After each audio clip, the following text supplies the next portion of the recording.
Panahon ng pandemya at kalamidad, tayo ay kumapit pa rin sa isa't isa at buong tiwala ninyong ipinakita ang inyong suporta sa serbisyo at paglilingkod namin sa paghahatid ng tamang balita at impormasyon, tulong na galing sa aming puso.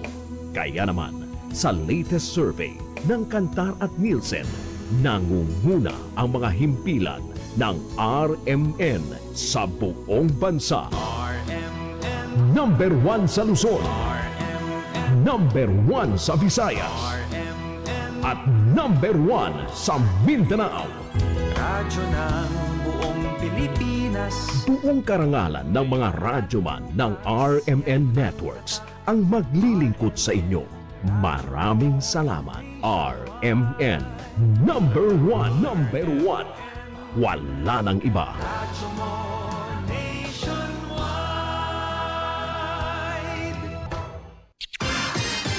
Ito ang DXMY.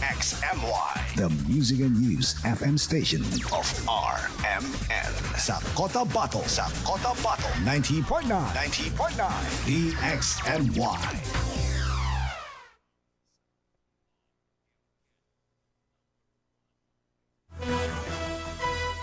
Oras sa Pilipinas sa DXMY ganap ng alas 5 na po ng umaga. Tatak RMN.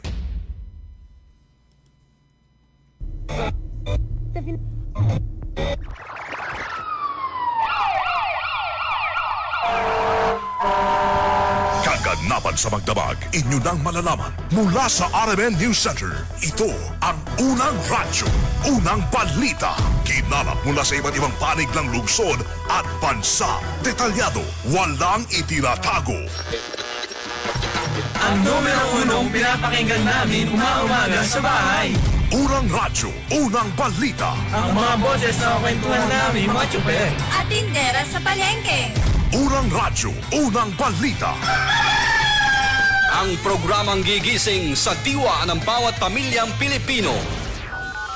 Unang radyo, unang balita. Tatak RMN, radyo mo nationwide. Sa ponggang magandang umaga mga kasama, mga karadyoman, welcome sa programang Unang Radyo ng Balita. Ngayong araw po ng Tuesday mga kasama. Ngayon po ay 28 na po sa buwan po ng July 2026 mga kasama. Kumusta mga ka-idol? Kami po ay umaasa na nasasamayos kayong kalagayan at malusog na pangangatawan, malayo sa anumang karamdaman. Nasamahan niyo po kami hanggang alas 6 sa paghahatid ng mga balitang nakalap na inyo pong radyoman sa nakalipas na 24 oras dito sa loob at labas nating pinakamamahal na lungsod ng Cotabato sa napakarami po mga balitang dapat po ninyong malaman. Ating partner this morning si Radyoman Chief Tech Alvin Castillon at si Radyoman Eric Ricardo Madamba Jr. Ito po yung Radyoman Michael Swan. Una sa lahat, headlines. Isang tulak droga arestado sa Cotabato City kahapon sa poblasyon o sa Tamuntaka, Tres. Una sa lahat, headlines. Isa ring tulak na droga arestado sa probinsya ng Maguindanao del Norte sa bayan po ng Sultan Kudarat. Una sa lahat, headlines. Ikalimang State of the Nation Address inilahad ni Pangulong Ferdinand Bongbong Marcos Jr. kung saan kanyang inihayag na tuloy ang BARM parliamentary election sa Setyembre. Una sa lahat, headlines. BARM kaisa sa development ayon pa kay President Bongbong Marcos Jr. Una sa lahat, headlines. Chief Minister Abdurrahman Pasamig ang BARM makakuha kasama ibang mga miyembro ng Parliament at si Speaker Yacob dumalo sa naturang sona ni Pangulong Marcos kahapon. Una sa lahat, headlines.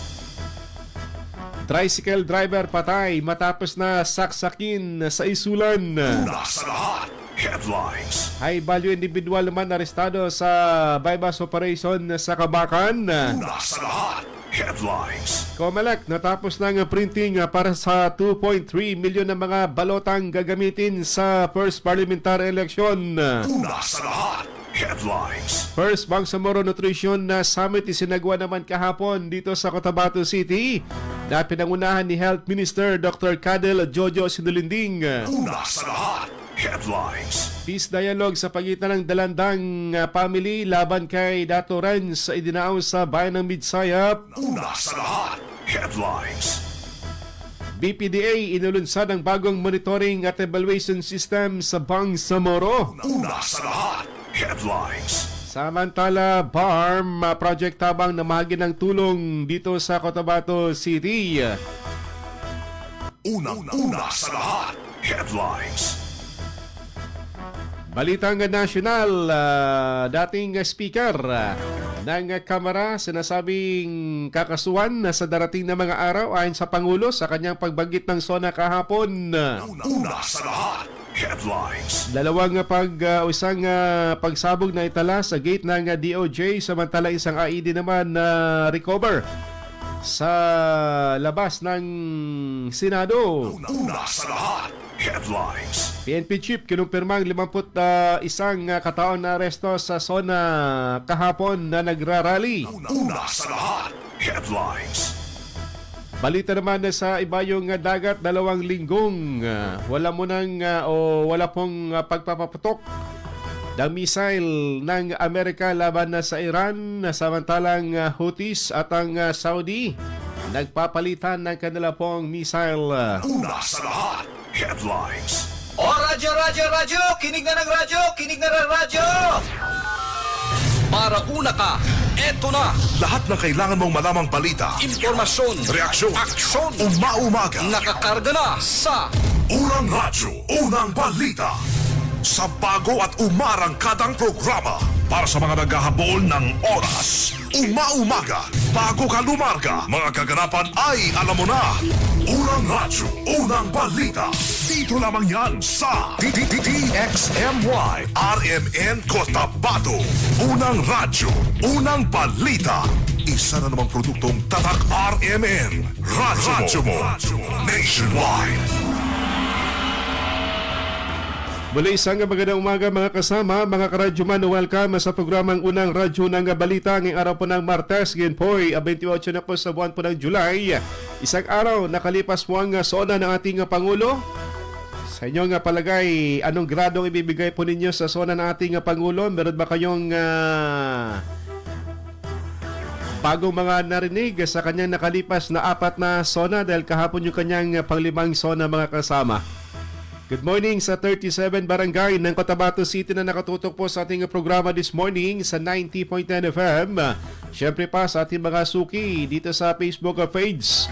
Huwag kalimutan na i-follow at i-like at i-share yung ating balitaan para kayo updated sa mga kaganapan dito sa lungsod, sa BARM at sa iba pang panig nating kapuluan. Good morning kay Father Mark Cortel, kay Nancy Sabado Blanca Rimonde at kay Sally Abdul Karim. Good morning kay F4 Severo sa Kibukay, kay Ibrahim Ali sa Mandaluyong, at kay Mayor Dato Basir Banjo Oto. Good morning Mayor sa Data Saudi. Kumusta dyan sa Data Saudi? Sa mga sandaling ito kay Simbay Adam, good morning. Kay Bayo Makulsong Bitimbang Waya, kay Dato Tung Waya, kay Dato Tuguto, at kay Simbay Adam at kay Mud Sainal. Sa mga driver po natin na Sweet Lover, good morning. Biyahing Awang Super, Village Super sa mga tricycle driver at sa mga bus driver po natin. Biyahing Awang o Biyahing Davao, Jensan, Cagayan, Dipolo, Gusamis, Zamboanga. Saan pa ba? Good morning po sa inyo. Hinahinay sa pagpapatakbo dahil marami pong pasaherong inyo pong dala. Sa mga farmers, dyan sa bahagi po ng SGA at ito rin po sa bahagi ng Maguindanao at sa area po ng North Cotabato. Good morning po sa inyo sa ating mga mangingisda sa Ligwasang Mars. Diyan sa bahagi po ng Datopiang Kabuntalan, good morning. Dito rin po sa bahagi ng Morogol pa, good morning. Sa mga nanghuli po ng mga lapu-lapu at mga katambak, good morning.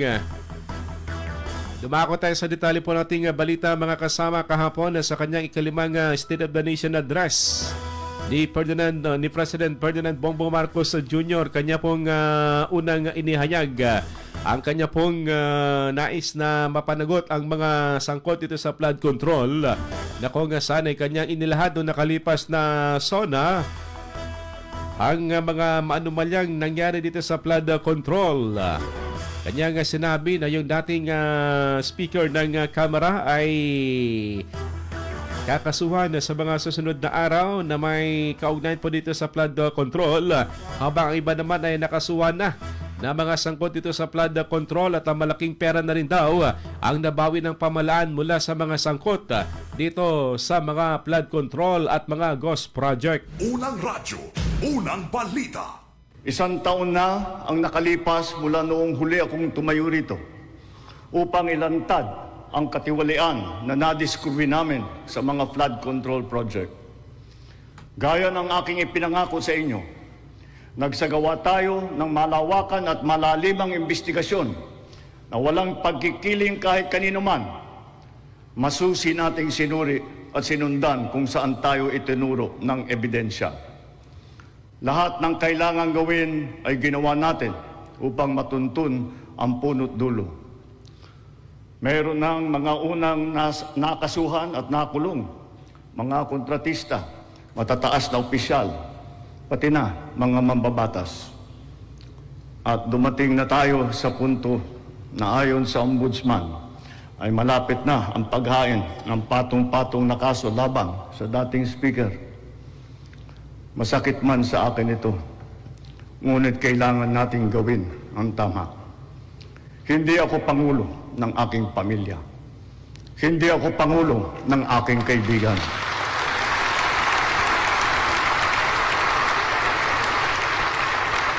Ako ay Pangulo ng Pilipinas at ang tungkulin ko ay sa inyo, ang aking mga kapwa Pilipino.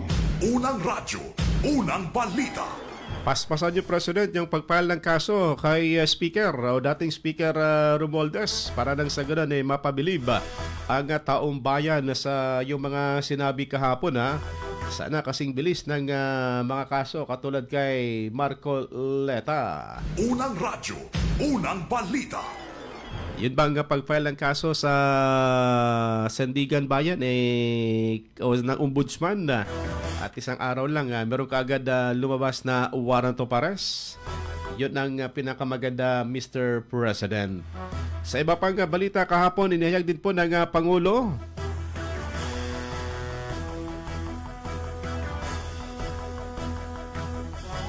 nakaisang Bangsamoro Region sa pagsusulong ng kaunlaran sa pamamagitan ng pagpapalakas ng sektor sa enerhiya ay pa kay President Ferdinand Bongbong Marcos Jr. sa kanyang sona kahapon.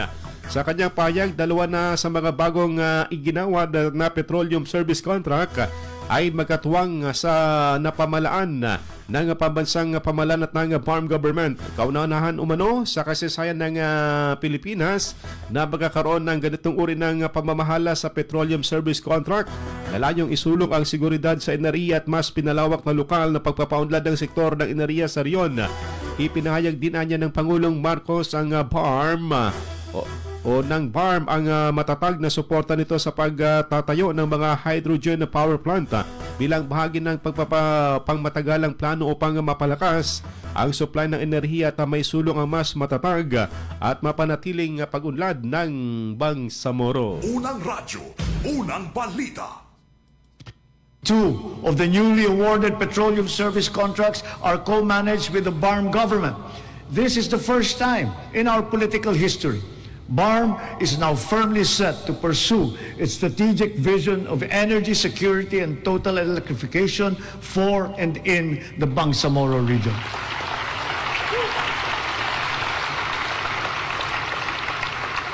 Sa kabila ng mga nailatag para sa ating seguridad sa enerhiya, panatag ang aking loob na kaya nating umangat pa. We have begun to embark on the establishment of hydrogen power plants. Multiple projects are now in their pre-developmental stage in Marinduque, in Masbate, Zamboanga, Sibugay, Basilan, and other potential areas. Unang radyo, unang balita.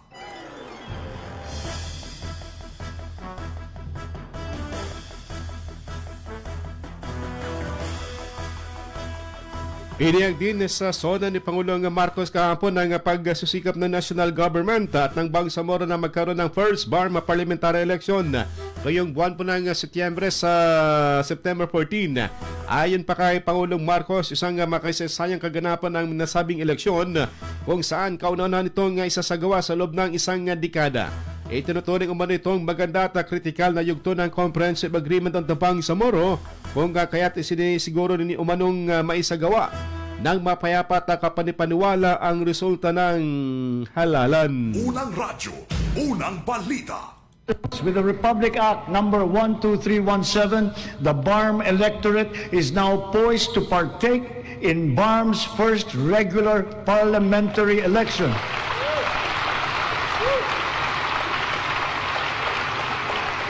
This is a critical accomplishment under the Comprehensive Agreement on the Bangsamoro.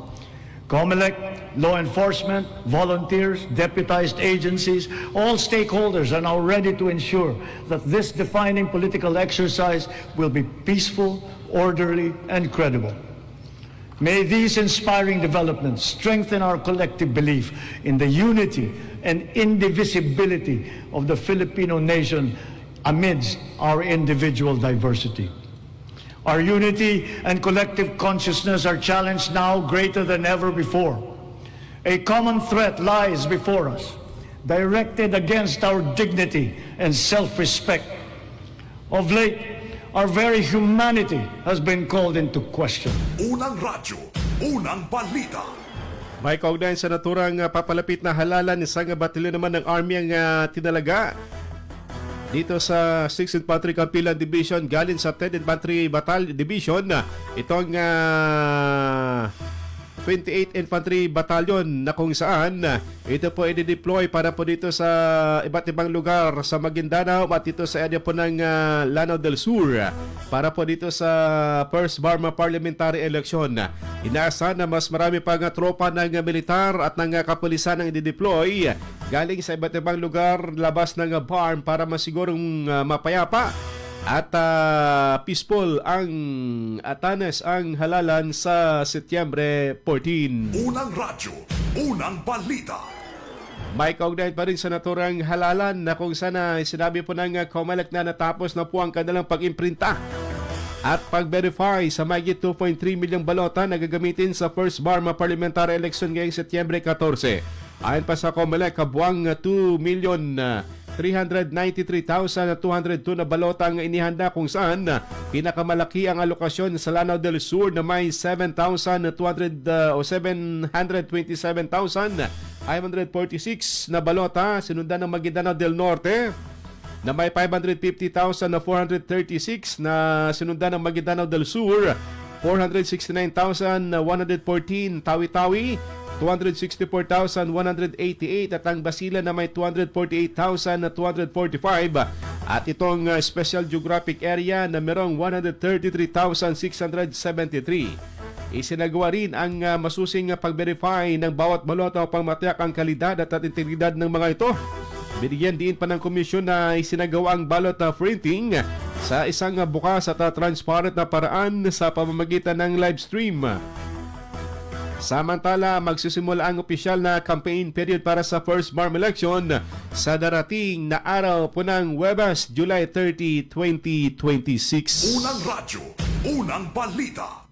Tambalang matinis sa mga balitang maiinit sa unang radyo, unang balita. Oras sa Pilipinas, sa may ganap ng alas 5:18 na po ng umaga. Tatak RMN. Bumangon na at tumutok sa Unang Radyo, Unang Balita! Atin na pong tunguin mga kasama. Report natin mga kasamang Radyoman na kumala po ng balita. Ating unang nakuha na report na Radyoman.webs dahil isang tulak ng droga arestado kahapon sa Cotabato City. Dayo pa ito ng pagtutulak ng illegal na droga, huli ng mga kapulisan sa detalye sa Radyoman.webs abang Una sa lahat, headlines. Ronda Presinto. Arestado sa drug bypass operation ng Police Station 3 Drug Enforcement Team ang lalaking dayo sa pagtutulak ng illegal na droga alas 12:55 ng tanghali kahapon sa bahagi ng Purok 6 sa Barangay Tamuntaka, 3, Cotabato City. Kinilala ni Police Station 3 Chief Police Captain Nur Rahma Abdullah ang suspek na si Abdullah Adam alias Doc, 29 anyos, may asawa, construction worker, taga-Dalican sa Dato din Sinsuat, Maguindanao del Norte. Nasamsam sa transaksyon ang tatlong malilit na plastic sachet na naglalaman ng hininalang shabu na may bigat na 0.5 grams na nagkakalaga ng 3,400 pesos sa object of sale.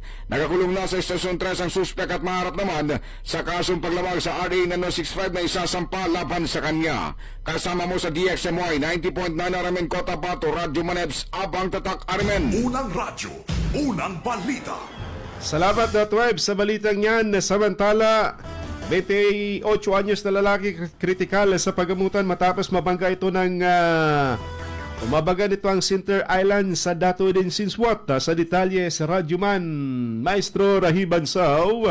Ronda Presinto. Agaw buhay nang may sugod sa pagamutan ng isang 28 anyos na lalaki matapos masangkot sa isang vehicular accident sa bahagi ng Mentex area, Barangay Awang sa bayan ng Dato din Sinsuat, Maguindanao del Norte, pasado alas 12 ng gabi. Inilala ang naturang biktima na si Jover Armando, residente na sabing bayan. Ayon sa kanyang kaanak, minamaneho nito ang isang Honda XRM 125 nang aksidente ito nga bumangga sa Center Island. Dahil sa lakas ng impake ay nagdamo ito na matinding pinsala sa katawan at nawala ng malay tao. Agad naman siyang naisugod ng mga unang rumesponde ng otoridad sa Cotabato Regional and Medical Center upang mabigyan ng agarang lunas. Yan ay natiling nasa masilang kondisyon pa rin ang biktima habang patuloy na inaobserbahan ng mga atinding pisisyan. Kasama mo sa DXMY 90.9 Radyoman Maestro Rahi Bansa Tatak Armen. Unang radyo, unang balita. Salamat Maestro sa balitang yan. Samantala, tricycle driver patay sa pananaksak sa Isulan. Sa detalye sa Radyo Man, Dato Jul di Mapalaw. Ronda Presinto. Patay ang isang tricycle driver matapos na pagsasaksakin ng di pa nakikilalang sospek sa barangay Kenram ng Isulan, Sultan Kudarat Province. Kinilala ng Isulan Municipal Police Station ang biktima na si Romel Bong Crodua, nasa gulang residente ng puro pagkakaisa sa nasabing barangay. Ayon sa pulisya, natagpuan ang biktima na duguan matapos humingi ng saklolo sa mga residente sa lugar. Agad pa siyang isinugod sa Sultan Kudarat Provincial Hospital, ngunit deklaradong dead on arrival ng mga attending physician dahil sa tinamong mga saksak sa dibdib at iba pang bahagi ng kanyang katawan. Patuloy ang isinasagawang investigasyon ng mga otoridad upang matukoy ang sospek at ang motibo sa naturang krimen. Kasama mo sa DXMY 90.9 RMN Cotabato, Radyoman Julie Mapalaw, Tatak Karamen. Unang radyo, unang balita. Salamat Dato Jul sa balitang yan. Samantala, nakuha natin sa Radyo Man Daisy. Farm Regional FNFI Response Cluster pinatatag ang logistics setup para sa Regional Flood Operation. Sa detalye sa Radyo Man Daisy Mangod. DXMY. Tatak Aramen. Upang mapabilis ang pagtugon sa mga apektadong komunidad, nagpulong ang Bangsamoro Food and Non-Food Items o FNFI Response Cluster sa pamamagitan ng teleconference para sa koordinasyon ng relief operation sa gitna ng epekto ng Tropical Depression Quiapo. Kasunod ito ng mga napagkasunduan sa isinagawang Bangsamoro Disaster Risk Reduction and Management Council o BDRRMC Technical Management Group meeting. Pinangunahan ng Ministry of Social Services and Development o MSSD ang pulong upang suriin ang kasalukuyang sistema ng pamamahagi ng food at non-food relief items sa rehiyon. Sinuri ng mga miyembro ng cluster ang mga kakulangan sa kasanayang operasyon ng pamamahagi ng ayuda at bumuo ng mga hakbang upang higit pang mapabuti ang sistema ng paghahatid ng relief goods. Sentro ng talakayan ang estratehikong prepositioning o paunang paglalagay ng emergency goods sa mga pangunahing lokasyon upang matiyak ang mas mabilis at mas epektibong pagtugon sa mga komunidad na maaapektuhan ng kalamidad. Kasama mo sa DXMY 90.9 Radyo Man Daisy Mangod, Tatak R. Unang radyo, unang balita. Salamat Radyo Man Daisy. Good morning sa mga nakatutok pa rin po sa atin kay Darwin Biang. Pa-shoutout daw sa Buluan. Kay Paisal ito, good morning. Kay Norma sa Madalan. Kay Sweet Miriam Andrea. Mapia-mapita Sir Mike, malalim pa rin ang tubig dito sa Barangay Maitong. Saan ba ito, ma'am? Sa Northern Kabuntalan. Morning po sa inyo ha. Kay Tong Opak sa Dato Angel Mitimbang, kay Danny Labrador, kay Sulaida Mangulamas sa Dato Idon from Pigkawayan. Kay Agatha Sulaiman, good morning. Kay Mads Ambag, good morning po sa inyo. Oras, ganap ng alas 5:24 na po ng umaga. Oras na para tayo po'y humigop ng Muscle Man Strong Coffee para may lakas tayo sa buong maghapon. Mga unang balitang kailangan mong malaman. Mga isyung huhulma sa inyong kaisipan. Unang radyo, unang balita. Unang radyo, unang balita. This time check is brought to you by iBerry Gold. Mas daghan ang lutin, mas epektibo, mas klaro. This time check is brought to you by Nescafe Classic. Mag-Nescafe Classic araw-araw. 100% puro at natural. Pinakamasarap na black coffee. That time check is brought to you by Centrum Silver Advance. May nutrients adjusted for age 50 plus. Tulong para malakas ang resistensya, healthy heart, and sharp memory. The #1 multivitamins for age 50 plus. This time check is brought to you by MX3. Dito ako believe. This time check is brought to you by Kidney Care. Likayi ang dialysis o ubang problema sa kidney. Mag-Kidney Care. Kada adlaw magsigi og trabaho, paggatas na dayon diha, dapat lig-unta. Alin, ang gatas nga para nimo. Saktong diet ug exercise, sabang pampalikon sa lawa. Na nasaabot kaya ang pack, kaya na gyud kaayo. Gatas para nimo, abot kaya na. Palit na ug Anlin, karon available sa abot kaya pa para sa kaligon sa Anlin na nasa 12 pesos SRP ra. Anlin, barato na kaayo. Tatag ng Anlin, abot kaya na. Bangon tayo, shift na ako. Future supervisor ako. Nescafe Classic Stick ang kape ko. Mahirap man maging cashier, lalaban pa rin ako. Yan si Dan at 6 a.m. dahil araw-araw siya umiinom ng Nescafe Classic. Subok, 100% puro at natural. Galing, Dan! Mag-Nescafe Classic araw-araw. Pinakamasarap na black coffee. Based on February 2025 product tasting on Instant Coffee Powder by MRI. Mag-Nescafe Classic araw-araw. 100% puro at natural. Pinakamasarap na black coffee. Mga idol, ramdam niyo ba ang epekto ng araw at polusyon? Yung kahit anong gawin mo, parang nawawala ang kinis at puti ng balat. Ang hirap, 'di ba? Ako rin dati. Ang hirap i-maintain ang kutis na fresh looking kapag araw-araw kang exposed sa usok at talikabok. Buti na lang, may bagong White Rose Papaya. May double whitening ng papaya extracts at vitamin B3. Clinically proven magpaputi in as early as 7 days with regular use. Papaya puti, papaya fast. Available ito sa mga grocery stores at supermarkets nationwide. Bili na ng White Rose Papaya. Papaya puti, papaya fast. White Rose Papaya with vitamin B. Manufactured by ACS Manufacturing Corporation. ISO certified, world-class quality. ACS. 1 plus 1. 2 plus 2. 4 plus 4. 8 plus 8. 16. 5 plus 4. 9. 5 plus 5. 10. My name is Maria Arlina Sabel F. Ayon. I drink Remind Choco. It's so delicious and yummy. I love Remind Choco. It makes me more smart and pretty. Para sa Smart Kid, Remind Choco, isa ka sa shay lang. Kada adlaw. Sa isa ka tasa, pwede init or bugnaw nga tubig. Remind Choco para paspas ang pagtubo og smart ang atong anak. Ahoy! Kidney Care time! Perhesyo ning magpa-dialysis. Gasto kaayo. Maayo na lang niya ang Kidney Care. Brad, unsay imong nasinati sa Kidney Care? Ako si Loloy taga Danau, 50 ang edad. Tulo na kabuan ako nagdialysis. Sukad nga naggamit ko og Kidney Care. Nibalik ang akong kusog sa matag adlaw. Ug wala na ko'y gibating kaluya sa lawas. Kaning Kidney Care nakatabang sa pagatiman sa akong kidney. Karon makalihok-lihok nako sa ako inadlaw nga buluhaton. Daghang salamat sa Kidney Care. Ang Kidney Care ay mabibili sa Mercury Drugstore at mga suking butika. Ang Kidney Care hindi gamot at hindi dapat gamiting panggamot sa anumang uri ng sakit. Ang kinis na niya. In fairness, nag-glow up. May budget. So solid, White Rose Papaya, wow, White Rose. White Rose Papaya, wow, White Rose. White Rose Papaya. May glow up with White Rose Papaya. Sulit ang glow Rose Papaya. May papaya, niacinamide para sa puting power times 2. Plus shea butter and tea tree oil. Glow up by the power of 2. White Rose Papaya. Kuti sulit ang glow up. Regular use helps. Results may vary. White Rose Papaya. Manufactured by ACS ISO certified world-class quality. ACS. Ako nabugahat ko. Naapod siya kauban nga pamaol, labat sa ulo ug hilanat. It's me, your Auntie Melay. Diskarting bisdak na ko, ana. Mas paspas banat sa upat!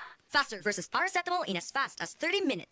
Unilab quality yan. Paracetamol caffeine is the generic name of Rexidol Forte. If symptoms persist, consult your doctor.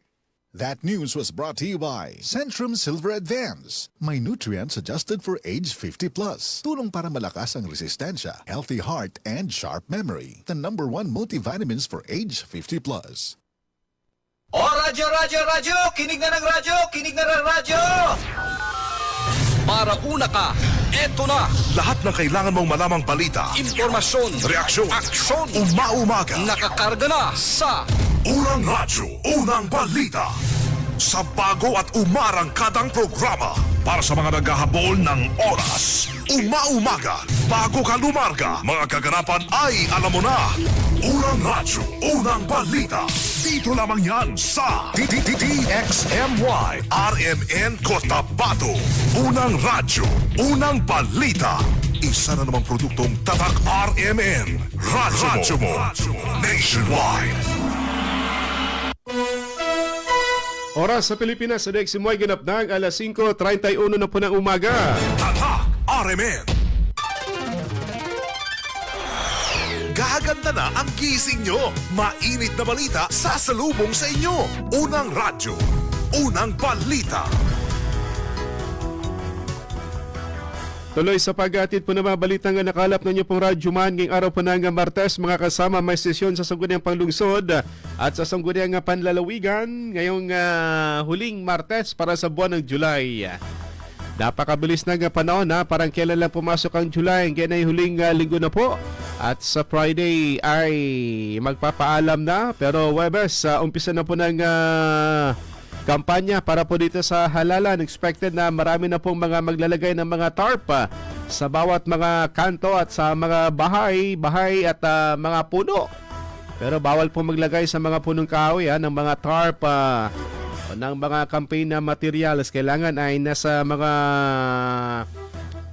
lugar na kung saan ay nasa common poster area ng COMELEC, mga kasama.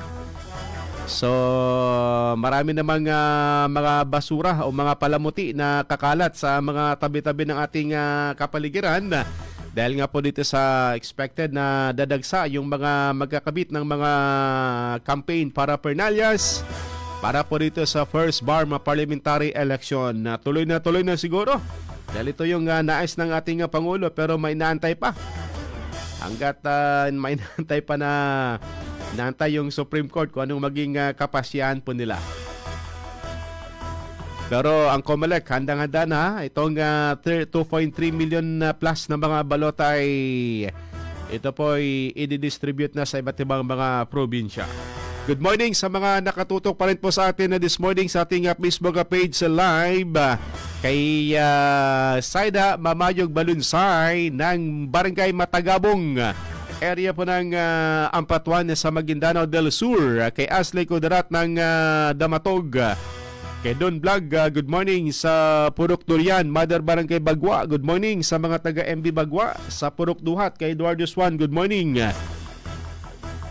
Kay LJ Landao, good morning daw sa bahagi po ng Ulango, Sitio Ulango sa Barangay Labungan sa Dato din Sinswat. Kay Ibrahim Latip, salam. Sir Mark, nakikinig kami kasama ang kanyang may bahay na si Bay sa Adam Mastura at Humanong Latip ng Poblacion 1 dito sa Cotabato City. Good morning. Kay Ma'am Ruby at kay Sir Jun Lantaya sa Tapayan, Sultan Mastura, good morning. Sa Team Talipapa, kay Sarge Wanday, kay Kuya Rigor, at kay Ate Jane, Kuya June Amis, good morning. Sa iba pang balita, mga kasama, kahapon natuloy po yung isinagawang peace dialogue sa pagitan po ng Pamilya Dalandang at iba pang sangkot sa naturang kasama dito sa naturang paghahanap po ng kapayapaan dyan sa bayan po ng Kadayangan na kung saan naging matagumpay ang paunang hakbang ng peace dialogue na inorganisa po ng 602nd Brigade at ng 33rd Infantry Battalion upang mapahupang tensyon sa bayan ng Nabalawag at Kadayangan. Dahil sinagawa po sa headquarters ng 33rd Infantry Battalion, binalikan sa naturang pagpupulong ang Rido Settlement noong July 23 sa pagitan ni Nabalawag Mayor Dato Renz Tukuran at ang pamilya Dalandang.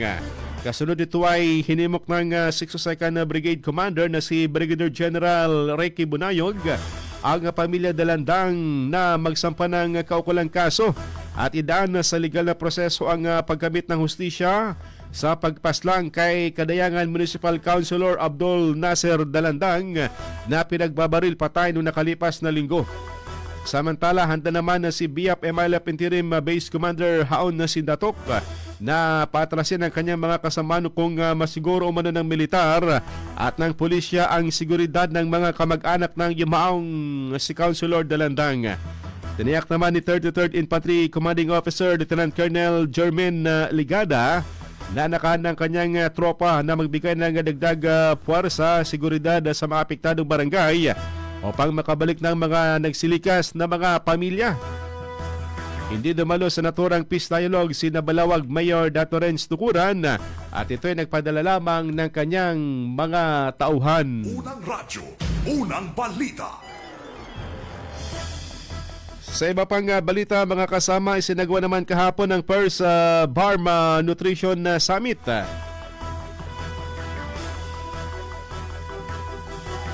Na pinangunahan po ni Health Minister Dr. Cadel Jojo Sinulinding na dinaluhan ng mga opisyales mula sa iba't ibang mga provincial health unit at mga hospital dito sa bahagi po ng Bangsamoro Region. Naroon din ang iba't ibang mga NGOs tulad ng Swillig Family ang dumalo at iba pang mga dumalo sa naturang first BARM Nutrition Summit na may temang Strengthening Partnership and Accelerating Action Towards a Well-Nourished Bangsamoro.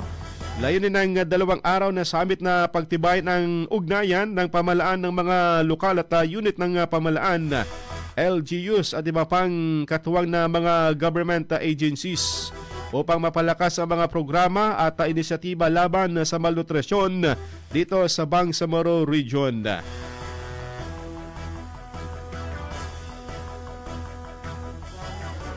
Sa mensahe, binigadiin ang kahalagan ng sama-samang pagkilos at matatag na pakipagtulungan upang matugunan ang mga hamon sa nutrisyon, lalo na sa mga komunidad na higit na nangangailangan ng serbisyong pangkalusugan.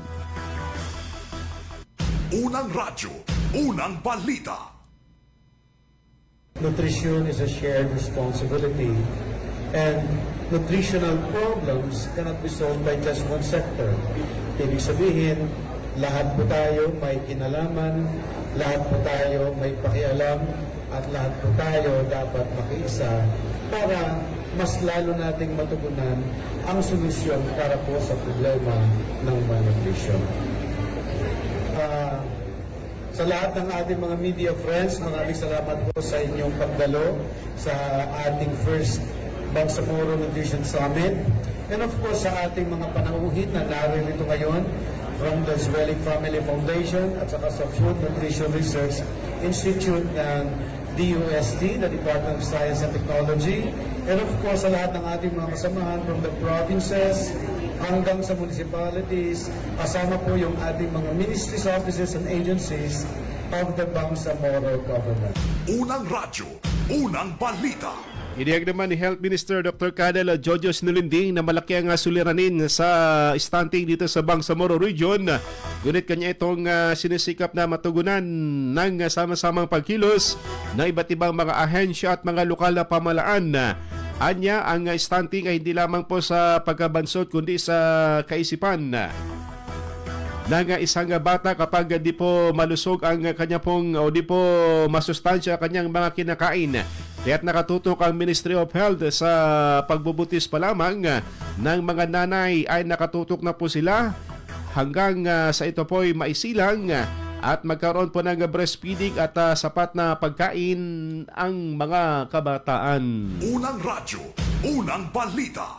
The picture of nutritional status of the region is very difficult. Difficult in a sense that we tried our best to bring down malnutrition rate from 45.2 pababa sa 33.6. And that is in a span of about 7 years. However, after 4 years, umakyat muli siya. So 34.6. Alam po natin na nagsikap at talagang nakipagtulungan ang ating mga LGUs. Kung titingnan po natin yung datos ngayon, tayo po ay nasa very high ang ating rate in terms of the WHO category. So ang ating po nakikita ngayon is the effect ng ating kakulangan sa ating investment for nutrition. Alam po natin, malaki po ang nagagawa ng ating mga LGU, malaki po ang nagagawa ng ating mga line agencies, lalo na po pag tayo ay natulungan ng ating mga development partners para po sa larangan ng nutrisyon. And with that, admittedly, napakahirap po ang sitwasyon ng Bangsang Moro having the highest number of stunting in the whole country. But that is reality and we accept the challenge. Tayo po yung mga taong very resilient. Gumira, bumagyo, bumaha, tayo po ay pilit na bumabangon at itinatayo ang ating bandera. Sana po sa larangan ng nutrisyon, tayo po ay muling babangon at sisikap upang matagunan ang pangangailangan ng ating mga kabataan at maibsan ang problema ng stunting that reflects a very serious problem within our region itself. Unang radyo, unang balita. Sa iba pang balita, binigyan din ni Barma Interim Chief Minister Abdurrahman Samigabar makakuha na ang tunay na pagmamahal sa Bangsamoro ay naipapakita sa pamamagitan ng pagwawasto sa mga pagkukulang at pagtitiyak ng pananagutan sa pamahalaan. Ayon pa kay Chief Minister, makakuha ang pag-unlad ng Bangsamoro ay nagsisimula sa katapatan, transparency at pananagutan. Anya ang pagkilala at pagwawasto sa mga kakulangan ay mahalagang hakbang upang mapalakas ang tiwala ng mga mamamayan at maisulong ang mas maayos na serbisyo publiko. Unang radyo, unang balita. Samantala kahapon na dumalo rin sa naturang ikalimang sona ni President Bongbong Marcos Jr. si Chief Minister Abdurrahman Samigabar makakuha, kasama nito si Speaker Muhammad Yaqub, kasama iba pang mga miyembro po ng Parliament na kung sana'y sila po'y inanyayahan sa naturang sona ng ating Pangulo. Sila ay nagagalak sa naging inihayag ng Pangulo na matutuloy ang nalalapit na halalan at itong magkatuwang na isinusulong ang pagkakaroon po ng sariling enerhiya dito sa region ng Bangsamoro. Unang radyo, unang balita. Ito, kakaibang balita dito sa bahagi po ng Davao City dahil isang 8 taong gulang na estudyante ang sinasabing nasawi daw matapos na ampasin ng notebook. Aba, nakakapatay pala itong notebook. Ayon na sa report mga kasama, tumanggi ang pamilya ng 8 taong gulang na batang babae na isailalim sa autopsiya ang kanyang labi matapos siyang mamatay ilang araw makarang umano'y hampasin na sa ulo ng notebook ng isang lalaking kaklase sa loob ng pampublikong paaralan. Ito'y sa Davao City. Sinabi ng ina ng biktima na wala silang sinisisi sa pagkamatay ng kanyang anak at hindi na kailangan pang ipa-autopsy ang bangkay ng kanyang anak. Batay sa paunang investigasyon, ilang ulit umanong hinampas sa ulo ng notebook ng ang bata noong July 17 ang kanyang kaaway na kaklase. Bine-verify rin ng pulisya ang mga ulat na sinipa, sinuntok at siniko umano ang naturang biktima. Kawawa naman dahil lamang daw sa paghampas ng notebook, di ako maniwala. Pero kung may mga kasamang sipa at suntok niyan, baka yun yung dahilan. Unang radyo, unang balita. Tambalang matinis sa mga balitang maiinit sa unang radyo, unang balita. Oras sa Pilipinas sa Deximoy ganap ng alas 5:44 na po ng umaga. Tatak RMN. Bumangon na at tumutok sa Unang Radyo, Unang Balita! Balikan natin mga kasama yung ating mga kasamang radyoman na kumala po ng balita. Balikan natin sa radyoman.webs dahil sa pangatulak ng droga. Arestado dito sa Baguio po ng Sultan Kudarat kahapon. Sa detalye si radyoman.webs abang Ronda Presinto. Himas rehas ang lalaking drug suspect matapos masakote ng PNP Sultan Kudarat Municipal Drug Enforcement Team. Makarang makuha na ng droga sa kinasang bypass operation alas 6 kagabi sa bahagi ng poblasyon na Barangay Dalumangkop, Sultan Kudarat, Maguindanao del Norte. Kinilala ni SKMPS Commander Police Lieutenant Colonel Bashir Alindo ang suspect na si alias Dats, 41 anyos, may asawa, residente ng Barangay Bulalo sa Sultan Kudarat, Maguindanao del Norte. Nakuha na ng suspect ng isang maliit na plastic sachet na naglalaman ng hininalang shabu na may bigat na 0.05 grams sa halagang 340 pesos. Maharap ang suspect sa kasong paglamang sa RA 9065 na isasampa laban sa kanya. Kasama mo sa DXMOY 90.9 RMN Kota Bato, Radyo Manebs, abang Tatak RMN. Unang radyo, unang balita. Salamat at web sa balitang yan. Samantala, Project Tabang ng BARM na magi ng tulong sa ilang barangay sa Maguindanao del Norte at Cotabato City.